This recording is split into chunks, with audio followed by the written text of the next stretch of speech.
जोड़ों में दर्द शुरू हो जाता है जो दिन ब दिन बढ़ता रहता है, हत्ता कि जोड़ों में सूजन और वर्म आ जाता है।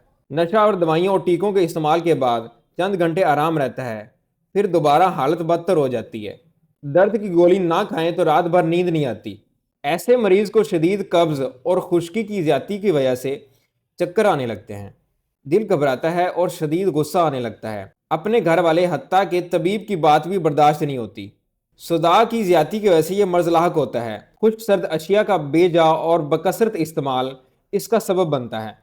इसके गजाई इलाज में सुबह नाश्ते के वक्त अदरक 2 तोला, बादाम 2 तोला अच्छी तरह कूट के मिक्स करके उसमें थोड़ा मीठा मिला के खाने के बाद अजवाइन वाली चाय पी सकते हैं। और दोपहर के वक्त कद्दू, तोरी, पेठा, शलजम, गाजर इन सब्जियों का सालन, काली मिर्च और देसी घी, गाय का देसी घी इसमें बना के खिलाएं।